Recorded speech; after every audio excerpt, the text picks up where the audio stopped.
morning. I am here in the Big Rocks Wilderness area in eastern Nevada.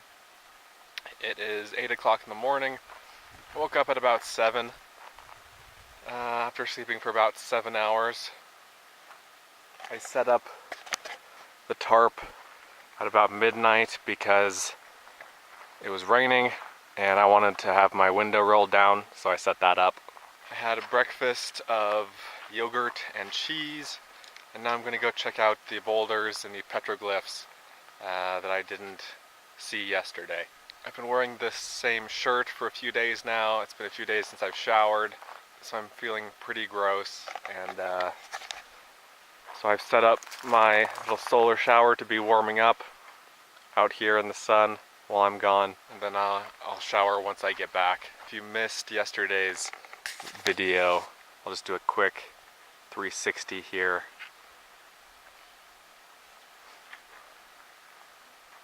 I'm the only one out here. I haven't seen anyone else since I left the highway and drove out here. And I love it. I love feeling like I have a place all to myself. And I definitely have this place all to myself. This is the boulder I checked out yesterday. I couldn't find any petroglyphs on it, so I'm going to go check out these upper boulders and explore that upper tier a little bit more. There's a big old lizard in there. Can you see him? He's probably about a foot long. Pretty big guy. Check out this lizard on top of this boulder. Big old boulder. Well, I haven't seen any more petroglyphs yet, but this is a really cool place anyway. There's lots of big room-sized boulders. It's pretty neat. You can see my car parked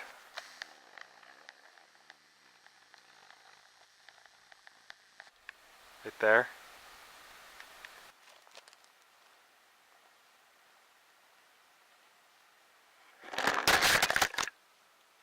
I've been looking for half an hour and I just found the first ones. Looks like there are two figures. The second one has some sort of long thing. Don't know if that's a snake or what, but it's pretty interesting. Here's my hand for scale. Let's go see what else we can find. I found what might be some more. You can see some lines pecked into the rock there. And some more right here. Can't quite make out what the designs are. So I'm in this little cave underneath the rock that I've been showing you the petroglyphs on. I think I hit the jackpot because we've got some pictographs. There's a long painted one. A snake, maybe? Goes all the way across the top of this cave here.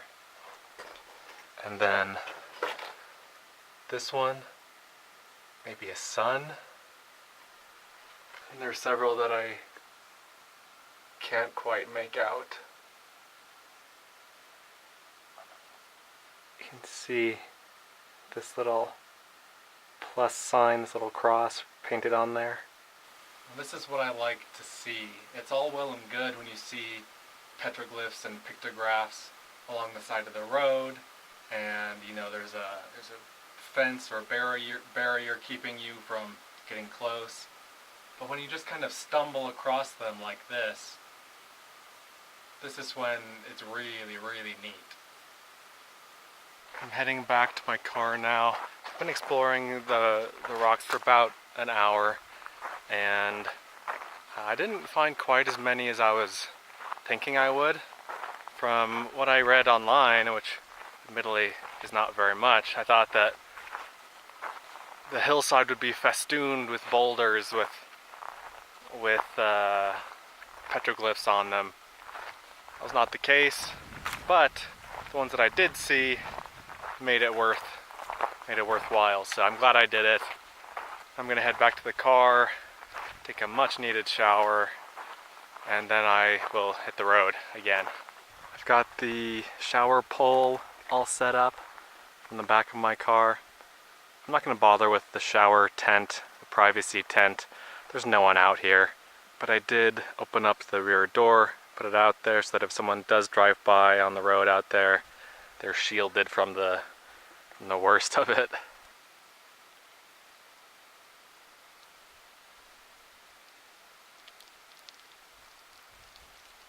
Feel like a new man. I felt so good. Water was only in the sun for about 2 hours, I would guess. And it wasn't even in the sun. It's not even sunny. It's overcast. But it was nice and warm, not too hot, but really comfortable. And I'm guessing there were about 2 gallons of water in there, and it can hold 3 gallons. No, 2.5 gallons. It can hold 2.5 gallons. I had about 2 gallons in there, and that was about right. Another nice thing is that my towel, this is a travel towel from REI, and it has a little, I don't know if you can see this, a little clasp that can come undone. It's a little loop. And so I can just hang this up here to dry. Yeah, overall, the solar shower and the pole worked really well. It's 10:19 in the morning now, and I've done everything that I want to and need to. I've showered, I've tidied up, I've packed everything away, so now it's time to hit the road. I'm about 20 miles from the start of the extraterrestrial highway. That is a stretch of road renamed in the 90s to kind of be a publicity stunt for Independence Day, the movie. It's also been called the loneliest road in America, and basically it's kind of on the edge of Area 51, and there's a lot of purported alien activity in the area, sightings and stuff like that. But basically I think there are just like alien themed restaurants and stuff along the road now. There's a famous restaurant called the Little Alien, but I'm gonna go probably stop there for lunch, and then I'll keep on driving and make my way toward the California border.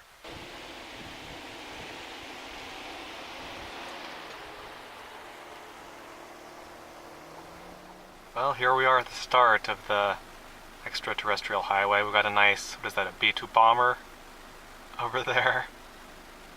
I just passed a sign that said no gas next 150 miles. That's quite the distance. I'm at the Alien Research Center, cold drinks, museum gift shop, event center, and there's an alien up there. I don't have much of an interest in going in, but I thought I'd stop to at least take a picture of the thing. Basically, I just want to get to that restaurant, the Little Alien, in 40 miles so I can get some food. That's my main goal right now. So this is the Little Alien, and it's a nice little spot. There's some alien stuff over here.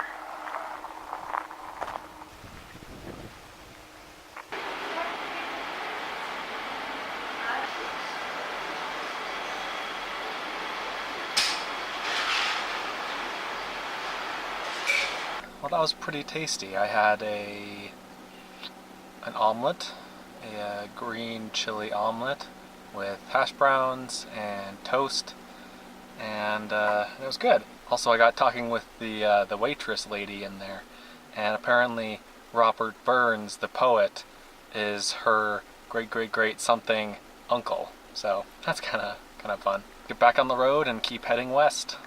Check out the rain hitting the ground over here.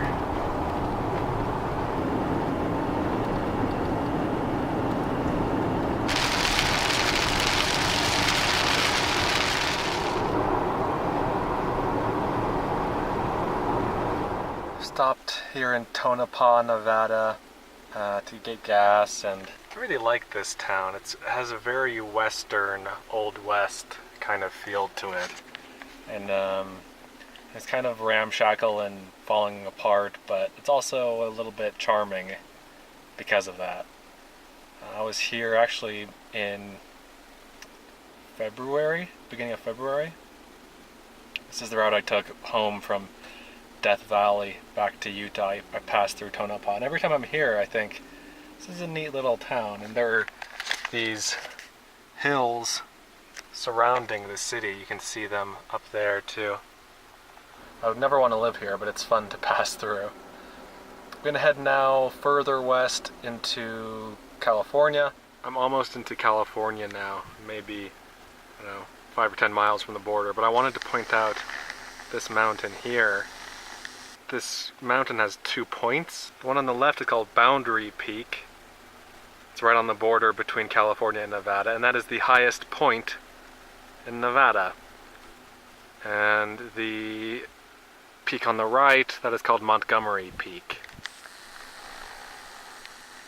This is a beautiful valley out here.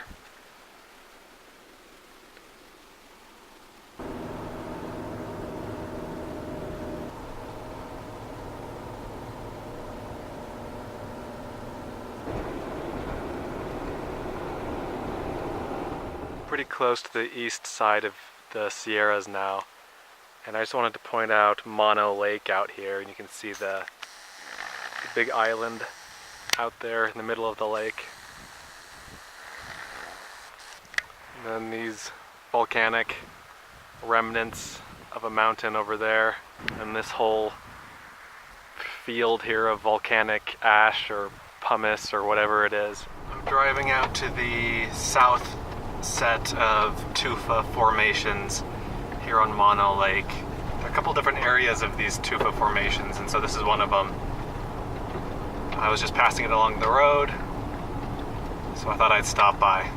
So these tufa rock formations are basically petrified springs.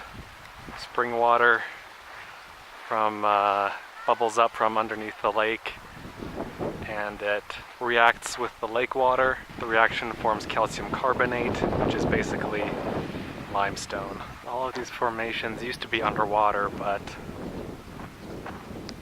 the water level has dropped over the years as basically the lake is drained for Los Angeles's water supply. I like this place. There are a lot of people here, but it's worth seeing. And there are these nice signs along this trail here. This trail is a 1 mile long loop trail in a parking lot. And I learned, for example, that because this is a saltwater lake and it's so salty, fish can't live here, but bacteria do. And then brine shrimp eat the bacteria, and then birds, like seagulls and other birds, eat the brine shrimp.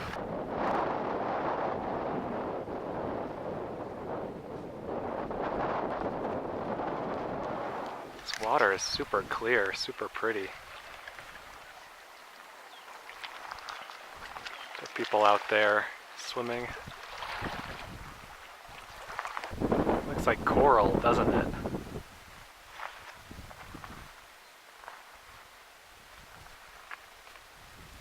The crazy thing is that big island out there, it's only been around for a few hundred years. And it's the result of volcanic activity. What a cool place, man. I love this. This is Grant Lake. I was just driving along the other opposite shore of the lake on the paved road. And as I was doing that, I realized that there was a road over here because I saw trailers and people camped over here. So I'm gonna see if I can find a campsite over on this side.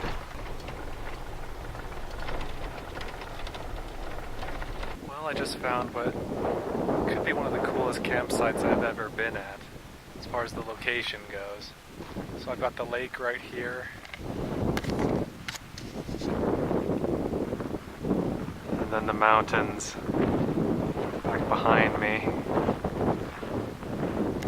And I can carry my kayak down to the water down there. How awesome is that? I was considering just camping in one of the spots I found on freecampsites.net, but it was just kind of an open area, no real privacy, and it just didn't look appealing. I could see it from the road. I passed by it. So I thought, well, I've got some time to kill. Got a couple hours, and so I might as well just drive around and see if I can find a better place. And I saw this lake on the map, saw that it wasn't too far out of my way, and so I came up here on the other side of the lake, saw that there were people camped here, and then ended up camping here.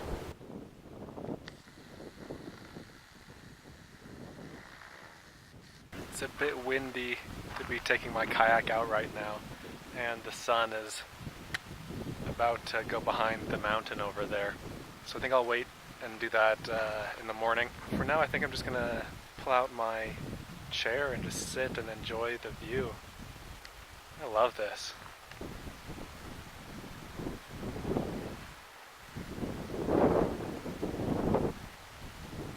It's about 7 o'clock now.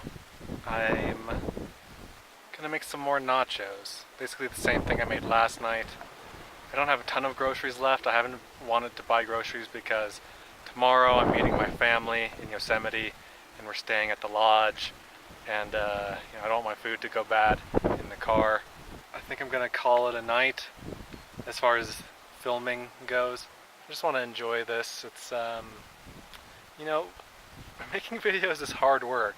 I know you probably don't think it's all that taxing, but it is, and it's nice to do it. I love being able to post videos and to share my adventures, but I also like to keep some part of the adventure to myself, and so that's what I'm going to do right now. I'm just going to make nachos and then read a book.